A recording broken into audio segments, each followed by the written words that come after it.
uwaulize hiyo Injili waliokuwa nayo ni aina gani. Sisi ni watu wa Qur'ani, tunaitwa ahlul Qur'an. Kulikuwa na ahlul Taurat, ahlul Injil. Sisi sio ahlul Injil, sisi ni ahlul Qur'an. Ni kama umuulize Gen Z leo, uliwahi ona constitution aliyotumia Kenyatta? Atakujibu aje? Hata hajawahi ona wala imuhusu. Lakini ukimtafuta babu yako aliona hiyo constitution, babu ya babu yako aliona hiyo constitution.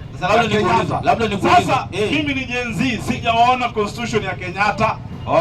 Kwa hiyo ina maana wewe hujaona hiyo Taurati sahihi. Mtaonaje wakati mimi sihusiki na hiyo Taurati? Uhusiki wakati gani? Kidogo. Nisikize, kama Mkenya halisi, naamini kulikuwa na constitution wakati wa Kenyatta. Safi. Na ilikuwepo, si ni kweli? Ni kweli. Wakati wa Kenyatta. Sawa. Constitution, katiba ya nchi ilikuwepo. Ilikuwepo kabisa. Lakini sasa hivi tuko na nyingine, sio ile, tofauti na ile.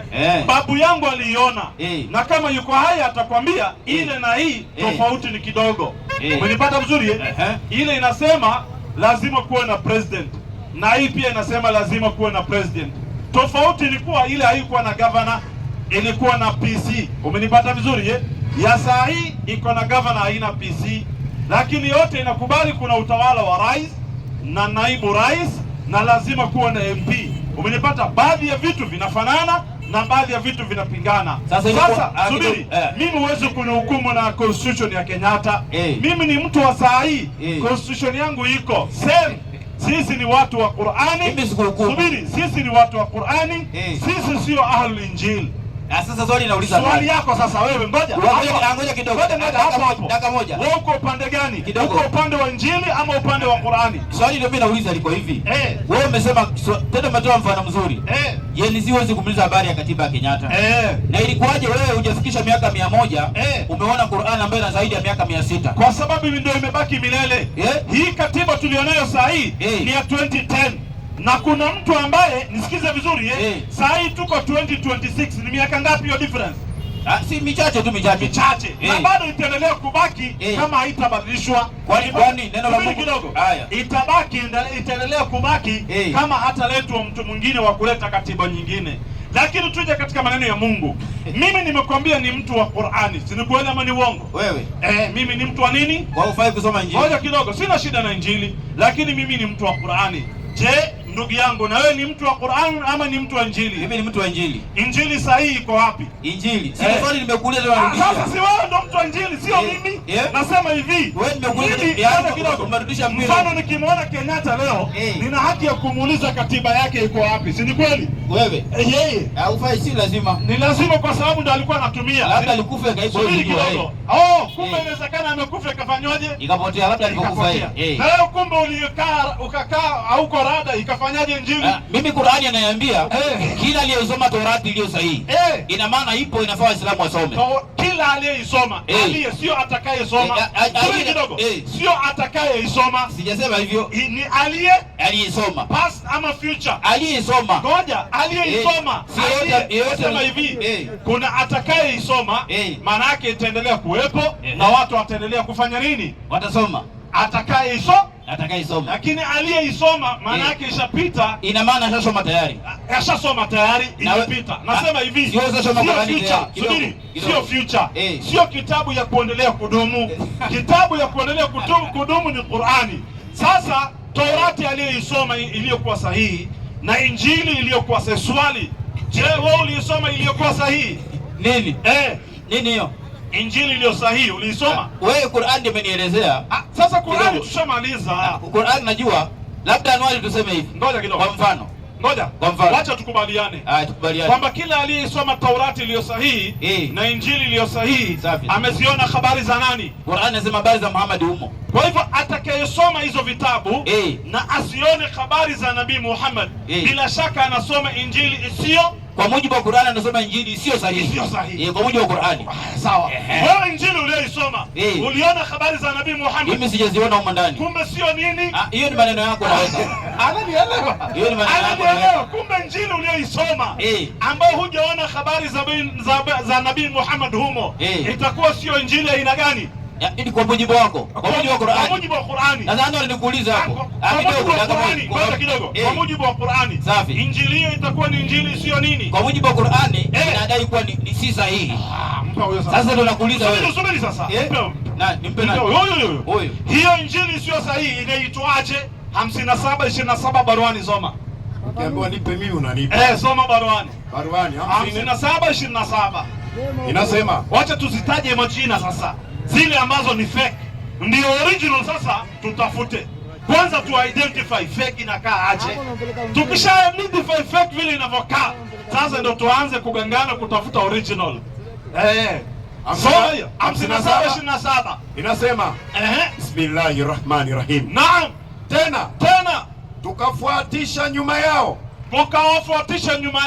mitume wengine ambaye Allah aliwaleta, na tukamfuatisha Isa ibn Maryam, yani Yesu pia aliletwa baadaye, na tukampa Injili, na Isa akapewa Injili. Kwa hiyo subiri, kumbe kuna Injili aliyopewa Isa ibn Maryam. Soma sharhi sasa. Sherehe kwa boksi, ndani ya boksi inasemaje? Injili, wewe sikiliza sasa. Injili aliyofunuliwa Nabii Isa alayhi salam, Injili aliyofunuliwa Nabii Isa yani Yesu alayhi salam na Mwenyezi Mungu, sio hizi zinazoitwa Injili za Mathayo, Marko. Sio hizi za Mathayo, Marko, Luka na Luka. Sio hizo. Na Luka ambaye ni mganga. Na Yohana. Sio hizo. Tayari Injili ya Nabii Isa totally different na hizi za Mathayo, Marko, Luka na Yohana. Endelea sasa.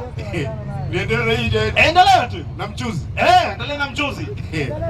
Na Yohana ziliomo katika Biblia. Sio hizo. Endelea. Injili hizo ambazo ziko ndani ya Biblia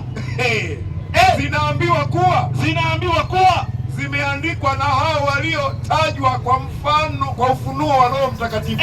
Zinaambiwa ati ni hao ndo waliandika kwa ufunuo wa Roho Mtakatifu. Endelea. Nafsi ya tatu ya uungu. Endelea. Kama wanavyoamini wa Kristo. Kama wanavyoamini tu. Hii ni mambo ya kuamini tu wa Kristo. Endelea. Lakini kwa hakika, sasa uhakika na ukweli ni kwamba wataalamu, wachunguzi wa Biblia, wachunguzi wa masala ya Biblia, wasomi wa Biblia wanakubaliana ni mutafaqun alayhi, wamekubaliana wote kuwa watungaji wake hasa hawajulikani kweli. Ati nini? Hawajulikani. Hawajulikani kweli. Vimetungwa hata hawajulikani ni kina nani. Endelea.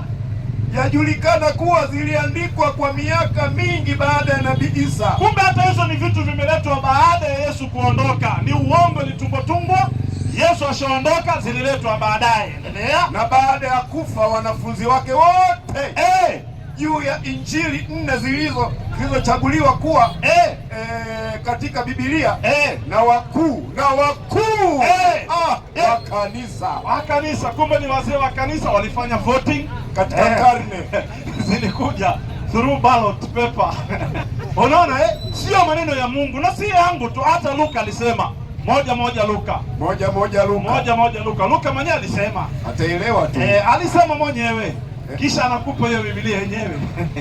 Sasa swali tunauliza, ikiwa fake iko hii hapa, fake tunayo hii hapa, original mulipeleka wapi? Luka 1:1. Yaani mwenye utampata naye noti ya fake, unafaa muulize original iko wapi, kwa sababu mpaka apate fake maana yake aliangalia ile original akajaribu kuikopi. Kweli uongo? Hao wanaotengeneza pesa za fake si wanatengeneza kutokana na ile original kabisa. Wanaangalia original, wanaanza kuikopi, wanakuja na fake. Kwa hivyo utakayempata naye fake, huyo ndio utamuuliza original alificha wapi. Unadhania ndio kabisa, kumbe fake. Hao wenye kutengeneza pesa za uongo hao hao ndio wanajua original inakaanga wapi kabisa. Sasa tukimwona mtu ameshika injili fake, ni lazima tueleze original alificha wapi. Lazima tu. Alificha ile original akaja na fake. Na sisi ni wajanja. Allah shatupatia Qur'ani, tunajua kutofautisha fake na original kabisa. Soma hiyo. Luka mganga wa kienyeji anasemaje? Anasema hivi kwa kuwa watu wengi Sikiliza vizuri, kwa kuwa watu si wadogo, ni wengi, watu wengi. Kwa kuwa watu wengi wametia mikono kutunga kwa taratibu, walitia mikono kutunga Biblia kwa taratibu, habari za mambo yale yaliyotimizwa katikati yetu, habari ya mambo yale yaliyotimizwa katikati yetu, kama walivyotuhadithia, wale waliokuwa mashahidi wenye kuyaona. Luka mwenyewe hajaona, kunini hadithi tu, watu walioona anapokea hadithi kutoka kwao, yeye mwenyewe sio witness. Endelea. Wametunga kwa taratibu, tena walitunga kwa utaratibu sana, na watumishi wa lile neno tokea mwanzo. Nimeona vema mimi nami Luka. Anasema sasa naona pia nishindane na wao, nimeona vema nami pia kama Luka, kwa kuwa nimejitafutia ushahidi wa mambo hayo yote tangu mwanzo. Nimefunuliwa. Wewe unasoma vibaya. Nimefunuliwa. Nimejitafutia. Ni kitu amefanya personal research. Nimejitafutia ushahidi wa mambo hayo yote tangu mwanzo. Amefanya research ya hapa na pale. Endelea. Kukuandikia kwa taratibu. Kwa taratibu. Unaona sasa? Pole. Unaona Paul au Luka na yeye pia alifanya research yake akaandika. Sasa mtu kama Onyango anakuja anasema ni maneno ya Mungu. Hatari sana. Qur'ani peke yake ndio maneno ya Allah. Wama yantiqu anil hawa in huwa illa wahyu yuha allamahu shadidul quwa. Qur'ani peke yake ndio haki. Sasa swali yetu inabaki, sisi si watu wa Injili, sisi ni watu wa Qur'ani. Nyie mnaodai watu wa Injili ambao mmebeba Injili sio sahihi, original mulificha wapi? Mpe ajibu. Onyango. Haya, Anwari, ngoja kidogo. Umetoa haya kama 5 hivi. Tunayempata na fake. Nisikize vizuri, polisi akikupata nayo fake anakutia ndani, si ni kweli? Akikupata na nini? Fake, noti fake. Noti gani? Ya pesa? Ya pesa ambayo ni fake. Sawa Atakutia wapi? Akishakutia ndani, akikuitisha honga anakuitisha ile original, hakuitishi hiyo fake. Nisikize vizuri Kwa sababu anajua original. Anajua kabisa original. Sawa Sasa sisi si watu wa Injili, sisi ni watu wa Qur'ani. Original tunaijua huwa inataja habari za Nabii Muhammad. Umenipata vizuri? Hii haitaji, ile original inataja. Swali tunakuuliza wewe, tuliyokupata naye fake, original umeficha wapi wewe? Na swali liko kwako anaenda. Wewe jibu wewe. Subiri kidogo. Sio sisi. Wewe jiwaje hii ni fake? Kwa sababu Qur'ani imetueleza original imetaja habari za nani? Qur'ani imekwambia. Imetaja habari za nani? Hebu naomba niulize. Subiri kidogo wewe. Qur'ani imesema original imetaja habari za nani? Qur'ani inasema. Wewe nisikize. Original imetaja habari za nani? Qur'ani inasema kila aliyesoma Injili iliyo sahihi na Taurati iliyo sahihi ameziona habari, si jina. Sawa, habari za nani? Anaona. Sasa hizo habari ndio mimi nilikuwa naomba ili wewe uwe mkweli, sawa na nyinyi mmetangaza kwamba sisi Injili yetu ni fake. Sawa Akasoma maelezo ya shehe ya Sheikh ametoa hapa. Na pia akaita Luka mganga. Huyu mwalimu pia ni hatari. Luka kama ni mganga, sawa Kwani ni uongo? Ngoja, si mganga? Kuna tofauti ya tabibu na mganga. Sijauliza tofauti. Luka ni tabibu. Sio mganga. Kolosai 4:14 Luka ni tabibu. Luka ni tabibu ama ni mganga? Luka ni tabibu. Mpe huyo. Haya. Luka hiyo dibaji yake. Soma hiyo Luka. Hiyo impedimento. Hiyo impedimento. Inasema Luka hapo dibaji ya Luka. Hiyo impedimento. Hiyo impedimento. Soma hapo utangulizi wa Luka. Ataelewa tu. Utangulizi wa Luka hii hapa. Inasemaje? Luka dibaji. Soma hapo. Hapo Luka utaiona. Hapa. Inasemaje? Utangulizi. Umeiona mtungaji? Hali ya Injili yaliyomo. Naam. Utangulizi. Kadiri ya mapokeo ya zamani sana. Endelea. Injili ya 3 imeandikwa na Luka. Imeandikwa na mtu anaitwa Luka, aliyezaliwa Antiokia, akawa daktari. Endelea. Alikuwa mpagani, si Myahudi. Ati nini? Alikuwa ni mpagani, si Myahudi. Patie. Tunaambiwa alikuwa nani? Alikuwa nani? Hiyo si tatizo. Sawa, alikuwa mpagani, sawa. Kabla hajakutana na Yesu alikuwa mpagani. Kabla hajakutana na Yesu alikuwa mpagani. Sawa, nishajibu. Alikuwa mpagani, sawa? Hivi mpagani anaandika maneno ya Mungu? Subiri kwanza na Bwana Anwari. Unajua tukienda wewe umesema ngoja kidogo. Mpagani anaandika maneno ya Mungu. Mpagani. Mbona siandike? Shida ni nini? Kwa hivyo alikutana na Yesu. Ukisoma Buhari inasema kidogo. Luka alikutana na Yesu. Si alikutana na Yesu. Andiko. Alikutana na Yesu. Andiko. Andiko. 11 Luka. Soma. Subiri hiyo habari. Soma. Hata alikutana sasa ndio anakuwa hivi. 11 Luka. Haya, soma hiyo. 10. Toa andiko Luka alikutana na Yesu. Isha story. Hii hapa 11 Luka. Asoma hiyo. Basi baada ya hayo Bwana aliweka na wengine 70 akawatuma wawili wawili wamtangulie kwenda kila mji na kila mahali alipokusudia. Anwari, subiri kwa andiko ni langu tu, kwa mpole. Mimi nimetoa. Tunafahamu ukisoma Mathayo sura ya 10, Yesu alichagua wanafunzi 12. Tukua kwanza, kwa mpole. Mimi sina shida. Tulie basi. Lakini sio swali yangu. Tulia kwanza, tulia. Hata basi la kutulia. Tuwe na ishara kwa. Uliniambia Luka alikutana na Yesu. Subiri. Kwani andiko linasema baada ya hayo Bwana aliweka na wengine 70. Sawa. Si ni wanafunzi sawa. Kabisa. Sawa hao wanafunzi 70. Nipe majina yao kama Luka hakuna ndani. Toa majina yao. Rudia tena. Toa. Rudia tena. Ndio umekufa hivi. Rudia tena. Ukisikia jina ya Luka njoo nipige viboko 70. Rudia tena. Atoe kama ilivyoandikwa, akamwona Mathayo nifuate. Toa ndiko nifuate. Toa ndiko moja Luka alikutana na Yesu. Luka nifuate. Acha ujanja. Luka alikutana na Yesu andiko. Mpaka uombe msamaha useme hajakutana naye. Soma tena usikie Luka hapo. Leo utatoa Luka nifuate. Tembea na Yesu. Basi baada ya hayo Bwana aliweka na wengine 70. Akawatuma wawili wawili wamtangulie kwenda kila mahali. Umesikia jina ya Luka hapo? Anwari. Kwani hao ni wangapi wamechaguliwa? Sijui. Ya 70, si ujui umesema ni 70. Majina yao.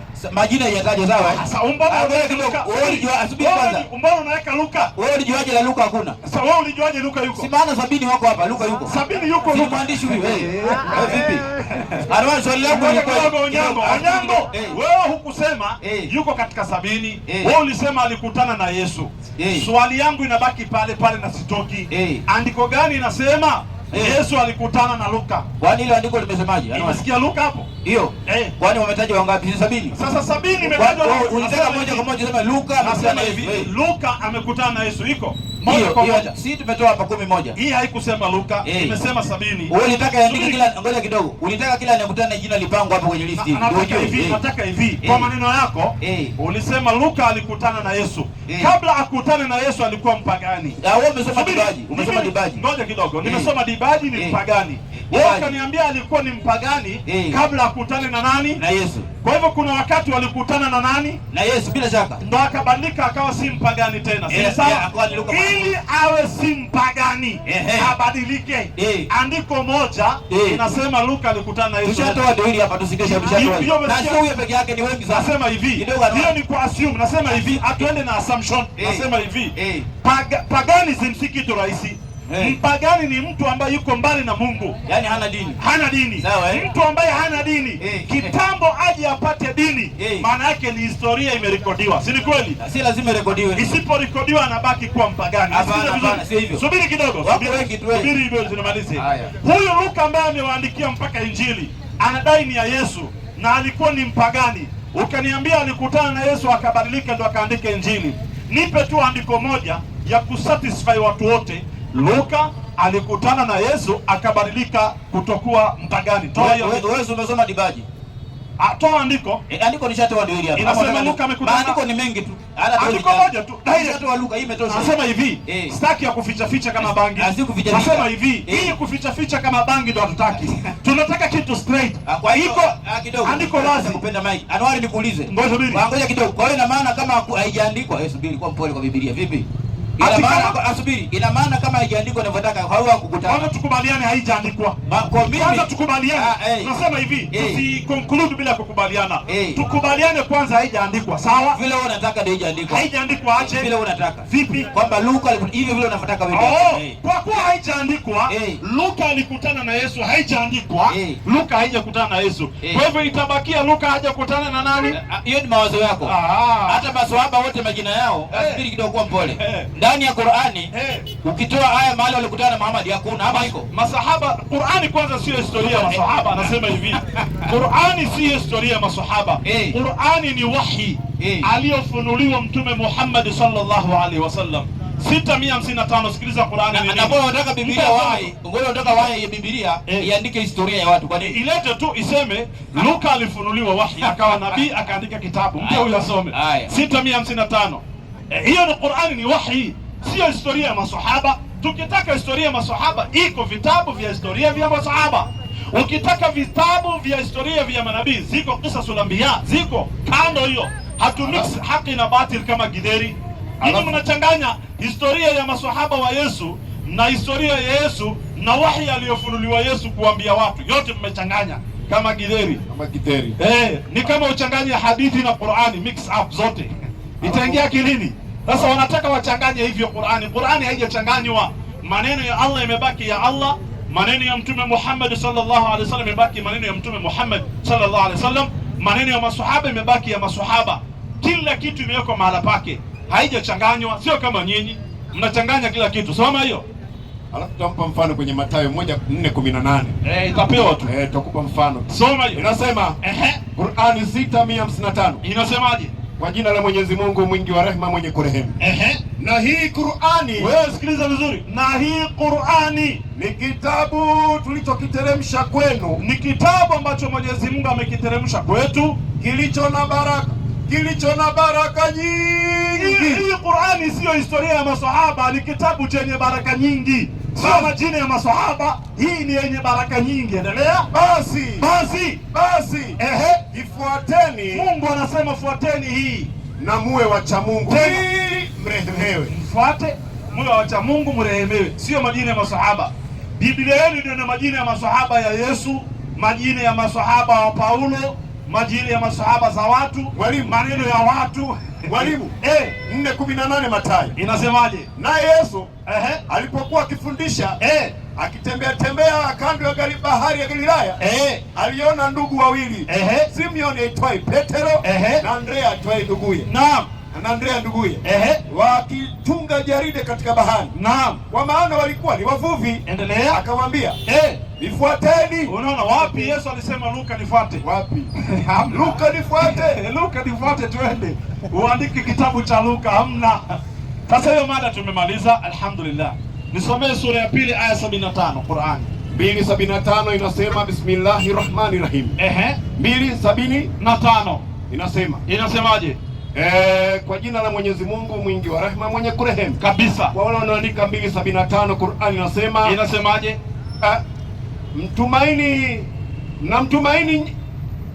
Mnatumaini nyinyi Waislamu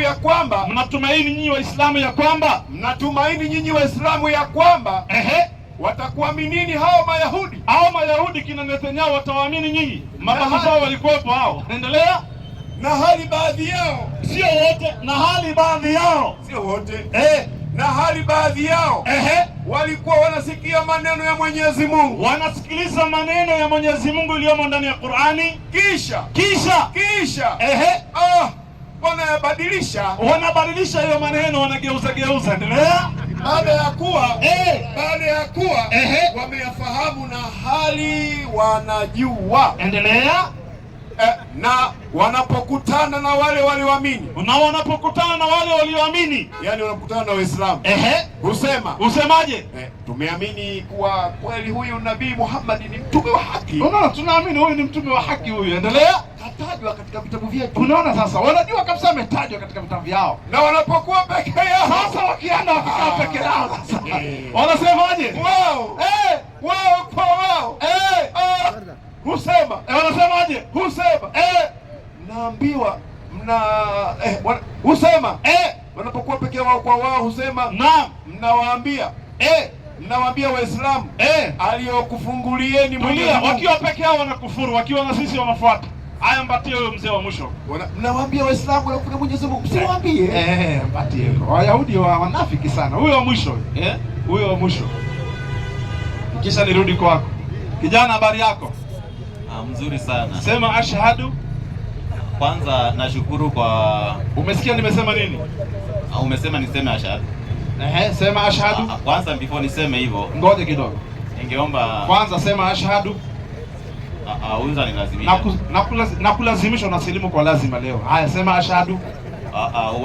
Lazima unasilimu. Sema ashhadu. Ulisema huwezi lazimisha mtu anakuja kwa hiari. Ati nini? Ulisema mtu anaingia kwa hiari. Nani alisema hivyo? Si nyinyi mnasema mtu anaingia kwa hiari ndio lazimishi. Alazimishwe katika dini? Hakuna ulazimisha katika dini. Kwa hivyo katika Uislamu mtu alazimishwi kuingia katika Uislamu? Mimi sijasikia mtu analazimishwa. Kumbe mnajuaga. Nilikuwa nataka kuprove hiyo. Kumbe mnajua Uislamu la ikraha fi din. Hakuna kulazimisha mtu katika dini. Haya, jina yako? Naitwa Stanley. Stanley, dini yako? Mimi ni mfuasi wa Kristo. Mkristo kwa hivyo? Ndio. Swali yako? Na before nauliza swali. Lakini ningekusifu kwanza kwa akili yako pana. Na ningekuwa na uwezo. Ningekuchukua kama advocate wangu. Advocate wako? Lawyer wangu. Akili yako ni pana sana. Unataka niwe lawyer wako? Hujasomea hiyo kiwango. Ungekuwa na uwezo. Ningekuwa na uwezo, ungesomea hiyo. Sasa nasema hivi, ili uwe na uwezo wa kunichukua mimi niwe advocate wako, silimu na kufanyia free. Hujasomea kwanza law. Sina advocate wa dini. Nasema hivi, dini ni sawa. Advocate wa dini. Ili niwe advocate wako wa dini, silimu na kufanyia free. Hiyo ni sawa kwa dini. Uko tayari? Siko tayari saa hii. Sasa ni gani wewe niwezi? Nipe muda. Sasa uniwezi. Sijasema ninakuweza. Haya, endelea. Mimi nakuja kwa utaratibu. Haya, uliza swali. Niulize swali. Katika hii kitabu ya Kumbukumbu 18:18. Naam. Naomba isomwe. Ndio niulize swali sasa. Utasome uulize swali. 18:18 Kumbukumbu inasema. Inasemaje? 18:18 Kumbukumbu la Taurati. Inasemaje? Nami nitakuondokeshea nabii miongoni mwa ndugu zao. Mfano wako wewe. Nami nitatia maneno yangu kinywani mwake. Naam. Naye atawafunulia yote utakayomwamuru. Endelea. Ndio hiyo. Tayari ama ni Aya. Mwalimu, swali yangu inatoka katika hiyo aya. Naam, uliza. 18:18. Hiyo maneno ilitimia. Sasa nasema hivi, Biblia ni yako ama ni yangu? Nauliza hivi. Biblia ni yako ama ni yangu? Mimi kitabu changu ni Qur'ani, yako ni gani? Nimeanza kusema. Nasema hivi nisikize kidogo. Nasema hivi nisikize. Nimeanza kusema. Mimi ni Muislamu, kitabu ninachoamini niitwaje? Ni Qur'ani. Na wewe ni dini gani? Mimi ni Mkristo. Kitabu unaamini ni gani? Naamini Biblia. Kitabu ulichosoma ni Biblia ni Qur'ani? Ni Biblia. Ni Biblia. Ndio. Inafaa hiyo Biblia ujibu wewe ama mimi?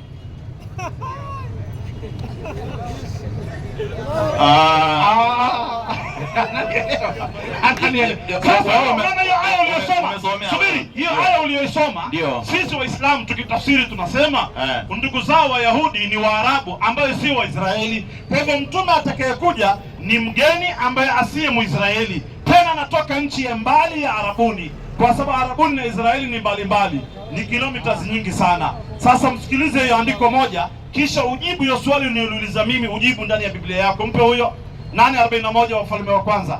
Ataelewa tu. Ataelewa. Mtume anayekuja kwanza si Mwarabu, si Muisraeli, ni Mwarabu. Ni mtu asiyekuwa Muisraeli, anatoka Arabuni, nchi ya mbali, tena ana kibla anaelekeaga. Sasa soma hiyo 8:41. 8:41 Wafalme wa Kwanza. Mtume mgeni inasema 8:41 hata na mgeni naye huyo mgeni asiyekuwa mmoja wa watu wako Israeli, au huyo mgeni si Muisraeli. Endelea. Atakapokuja kutoka nchi iliyo mbali, huyo mtume ambaye si Muisraeli ni mgeni kwa Wayahudi, akikuja kutoka nchi ya mbali iliyo mbali sana, kwa ajili ya jina lako, tena atakuja kwa jina la Allah, anakuja na Bismillahirrahmanirrahim. Akifanya kitu bismillah, akitembea bismillah, akikula bismillah, anakuja kwa jina la Mwenyezi Mungu. Endelea. Maana watasikia habari za jina lako kuu. Watasikia kupitia yeye jina la Allah ambaye ni jina kuu, Allahu Akbar. Watasikia neno Allahu Akbar kupitia yeye. Endelea. Na za mkono wako ulio hodari, na za mkono wako ulionyoshwa. Endelea. Atakapokuja na kuomba kuielekea nyumba hii, kuelekea Masjidul Aqsa, anafanya kibla huko. Endelea. Na aliomba kweli. Aliomba kwa anaelekea huko. Endelea. Basi usikie huko mbinguni. Mungu anasikia dua yake kutoka mbinguni. Swali yangu very simple. Huyo ambaye si Muisraeli anatoka nchi ya mbali, ako na kibla, anaelekea Al-Kaaba na anaelekea Masjid Al-Aqsa. Huyu ambaye si Muisraeli, huyu si Muisraeli, ni mgeni, anakuja kutoka nchi ya mbali, na Biblia inasema msikizeni yeye, atakuja kwa jina kuu la Mungu, atasema Allahu Akbar, na anaanza kwa jina la bismillah, anasema kwa jina la Mungu. Huyu anaitwa nani? Mpe. Na kuelekea nyumba hii. Na anaelekea hiyo nyumba, mpe. Nani huyo? Nani huyo? Mwenye kibla, nisikize vizuri, ni mgeni, si Muisraeli, anakuja kutoka nchi ya mbali ambayo sio Israeli, anaelekea Israel kama kibla yake ya kwanza, anakuja kwa jina la Mungu, anafundisha watu jina iliyokuu Allahu Akbar, na anatumia bismillah. Huyo ambaye si Muisraeli anaitwa nani? Jibu wewe, Biblia ni yako, sio yetu. Ukisema Muhammad hatuna shida, ukisema si Muhammad utuambie huyu si Muisraeli ni nani. Waislamu sawa sio sawa? Ni mimi ama ni Biblia? Rafiki yangu, Biblia si ni yako? Biblia ni yangu lakini umeitumia. Umesikiza si ndio hapo? Biblia ni yangu lakini umeitumia. Sawa, si umesikiza andiko? Nimesikiza andiko. Imesema kuna mtu anakuja si nani? Na sasa wewe subiri. Mwalimu. Ngoja kidogo. Inasema kuna mtu anakuja si nani? Mbona kuna nasema nakupa nafasi nisikize. Nafasi mbona ni bei? Nakupa nafasi. Inasema kuna mtu anakuja ni mgeni si nani? Mpe arudie usikize vizuri, hata tunanyamaza. Rudia tena. Maiki imekuwa moto. Maiki imekuwa moto. Biblia yako hiyo. Huyo ambaye si Muisraeli anatoka nchi ya Israeli, nchi ya mbali ambayo sio ya Israeli, anatumia bismillah, anafundisha watu Allahu Akbar, akona kibla ya kwanza, anaelekea Masjid Al-Aqsa. Huyo anaitwa nani? Narudia simple tena. Ni nani huyo? Narudia. Rudia tena. Fungueni masikio nita kabisa. Sasa wanaanza kufanya research na Google sasa. Rudia tena. Hii ilikuwa sina hiyo. Soma tena. Hii kali. Hata na mgeni naye ni katika wale manabii, naye anaongezwa katika list. Endelea. Asiyekuwa mmoja wa watu wako Israeli. Kumbe si katika Waisraeli. Asiyekuwa mmoja wa watu wako Israeli, si katika wana wa Israeli. Endelea. Atakapokuja kutoka nchi iliyo mbali sana. Atakapokuja na utabiri hayuko maana yake atakuja kutoka katika nchi ya mbali kabisa. Endelea. Kwa ajili ya jina lako kuu. Tena anakuja kwa jina la Mwenyezi Mungu ambaye ni bismillah, tena Allahu Akbar. Endelea. Kwa ajili ya jina lako. Endelea. Maana watasikia habari za jina lako kuu. Tena wakisoma anatumia bismillah, watasikia habari ya jina la Mungu ambaye ni kuu, yani Allahu Akbar. Endelea. Allah ni mkuu. Na za mkono wako ulio hodari. Endelea. Na za mkono wako ulionyooshwa. Atakapokuja na kuomba. Atakapokuja na kuomba, yani anaswali na kuomba. Kuelekea. Kuelekea wapi? Nyumba hii ya Masjidul Aqsa, ana kibla yake ya kwanza, anaelekea Jerusalem. Endelea. Basi usikie huko mbinguni. Mpe hizo sifa kemkem, mpe. Umesikia? Hiyo alikuwa amesoma Wafalme? Sijui. Ni vizuri tuende. Hata sikumbuki nilisoma gani. Tuko hapa tunasema hivi. Kwani hii Biblia si ni yako? Tuko hapa tufundishane. Nasema hivi, hii Biblia si ni yako? Lakini hapo tutasoma ndio wakao kuna kuuliza. Kumbe hii maneno ambayo nasoma hujaisoma. Nasoma saa hii. Ndio mara ya kwanza. Ndio mara ya kwanza. Ndio unasikia? Ndio nasikia sasa unifunze. Hujaisikia mbeleni? Mwalimu. Waislamu takbir. Kumbe hizo ni vitu mnafichwango kule kanisani. Sasa kama unasikia mara ya kwanza, nitakufundisha mimi, sina shida. Nitakueleza ni nani. Kwanza nieleze wewe. Huyu ambaye asiye Muisraeli anakuja kutoka katika nchi ya mbali, tena anafundisha watu kuhusu jina la Mungu, tena anaelekea Yerusalemu wakati anaabudu, anaomba. Anaitwa nani huyu ambaye si Muisraeli? Umesoma kitabu gani kwanza? Nikikumbusha tafadhali. Kitabu niliyosoma ni Biblia. Kitabu gani? Biblia ni kubwa. Ni kubwa. Hata Biblia hajui. Maskini. Unasoma kitabu gani? Nimesoma Wafalme wa kwanza 8:41. 8:41. Mpaka mzee kule anakusaidia. Ni sawa. Sasa umeuliza swali gani? Sasa uliza swali sasa. Inasema hivi. Ndio. Kuna mtu mgeni anakuja. Ndio. Ambaye si Muisraeli. si Mwisraeli, nasema asiye Mwisraeli, sawa eh? Ndio. Tena anakuja kutoka nchi ya mbali. Ndio. Hii ni maneno yanazungumzwa ndani ya Yerusalemu. Sawa eh? Ndio. Anaambiwa huyu anakuja kutoka nchi ya mbali ambayo sio Yerusalemu. Ndio. Na huyo atakuja kufundisha watu, ama anakuja kwa jina la Mungu. Jina la Mungu, sisi Muhammad ametufundisha kila kitu kwa jina la Mungu, bismillah. Tena atafundisha watu kwa jina kuu la Mwenyezi Mungu ambaye ni Allahu Akbar.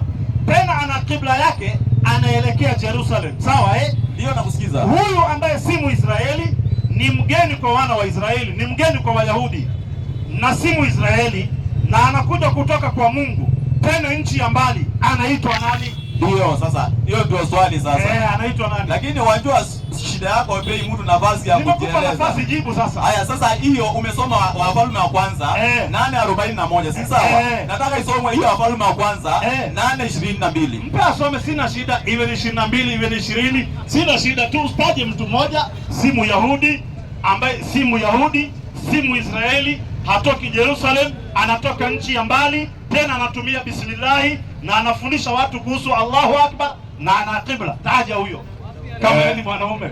Soma hiyo. Inasema Wafalme wa kwanza 8:20. Inasemaje?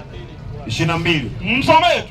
21, 22. Wanaficha habari za Nabii Muhammad ndani ya vitabu vyao. Suleiman naam, akasimama mbele ya madhabahu ya Bwana machoni pa mkutano wote wa Israeli.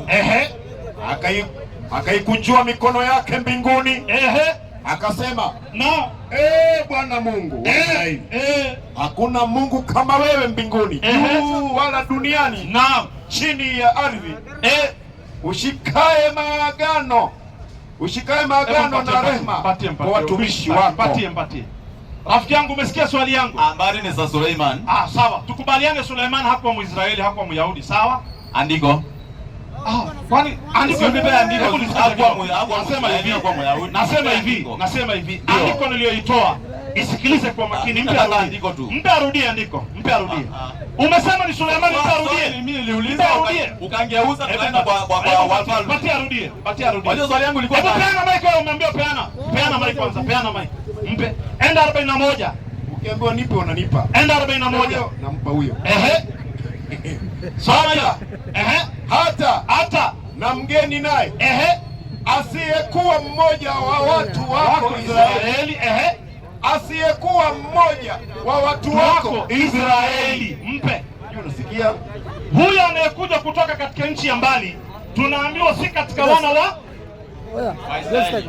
Kwa hivyo atakuwa si Mwisraeli, sawa? Ametajwa jina? Sawa, hakutajwa.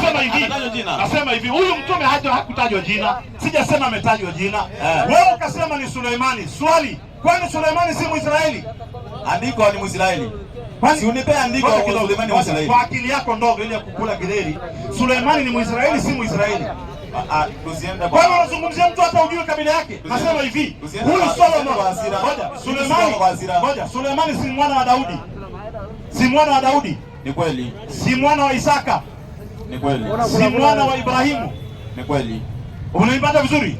Si mwana wa Yakobo. Yakobo si alikuwa anaitwa Israeli?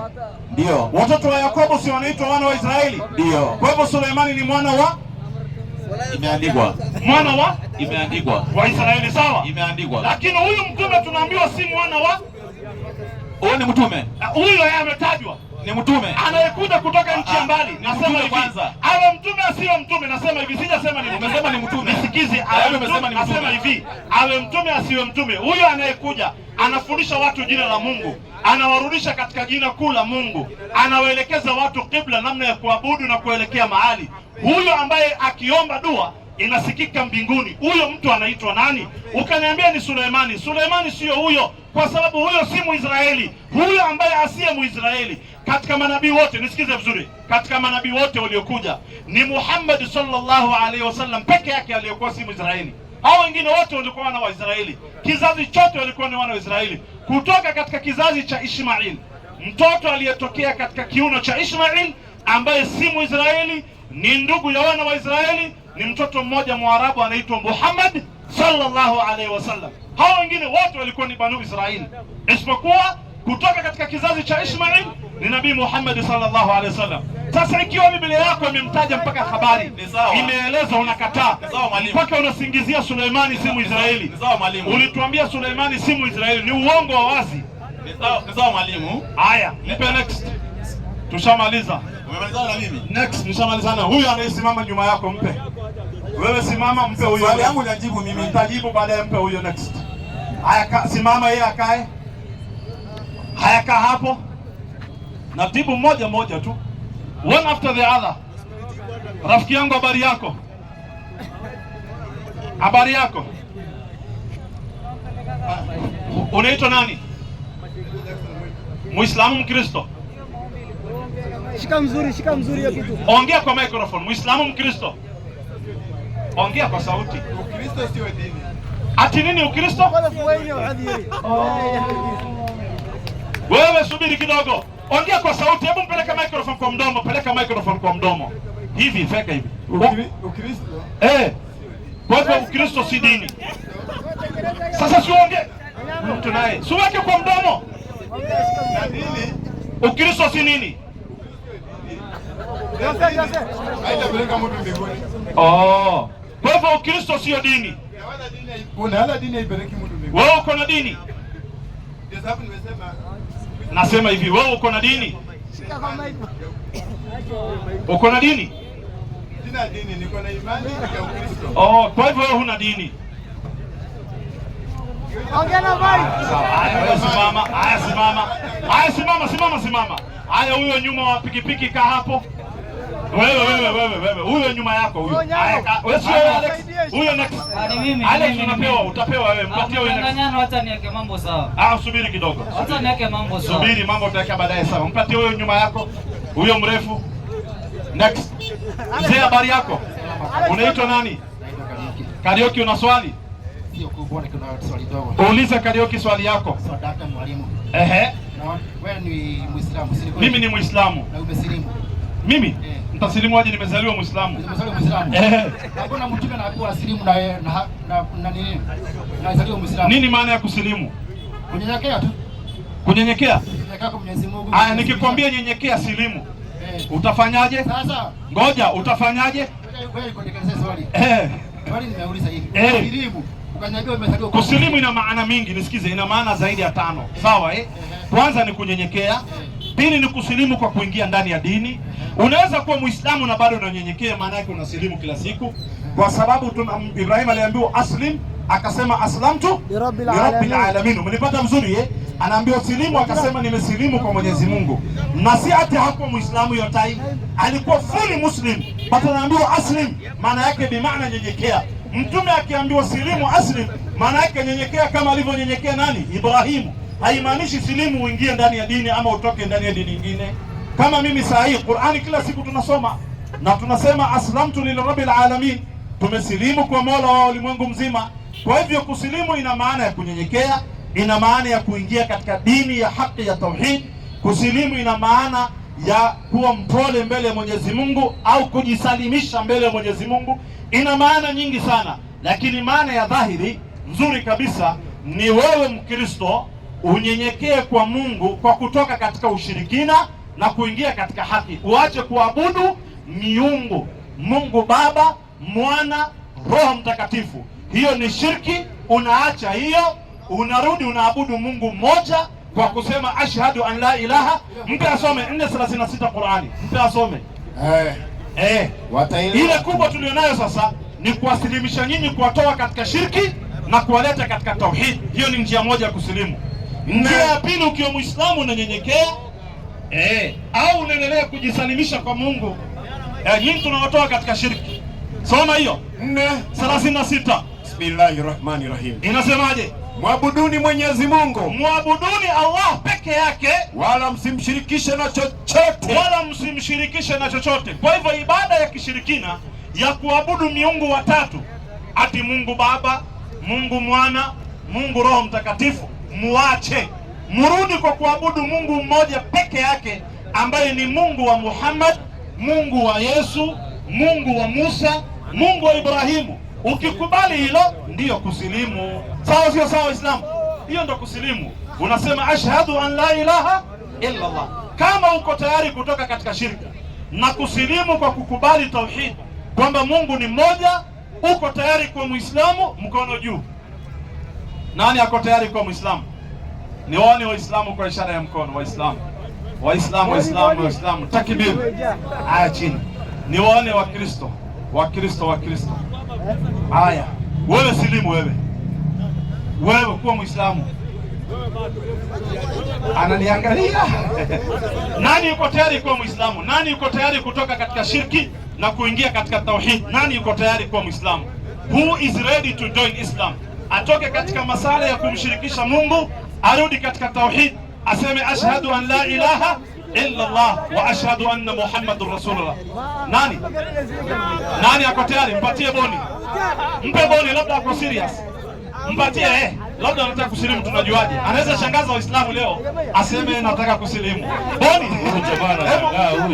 Watu wanashangaa boni anataka kusilimu. Anashangaa. Hebu Waislamu wangapi wanamkaribisha? Wangapi wanakaribisha boni? Waislamu takbir. Boni niambie tayari. Sasa wacha niulize swali moja. Nimesema hivi, nani ako tayari kuwa Muislamu? Swali moja kidogo. Sijauliza nani anauliza swali. Niliuliza nani ako tayari kuwa Muislamu. Uko tayari? Swali moja ukijibu. Sijauliza nani anauliza. Nasema hivi, nisikize. Sijauliza nani ako na swali. Kuna mali sijaelewa. Nasema hivi, sijauliza nani ako na swali. Sasa nitasilimu. Niliuliza hivi, nani yuko tayari kuwa Muislamu? Uko ready kuwa Muislamu? Kuna kitu nataka nijue, nitasilimu. Hiyo utajua msikitini. Uko tayari?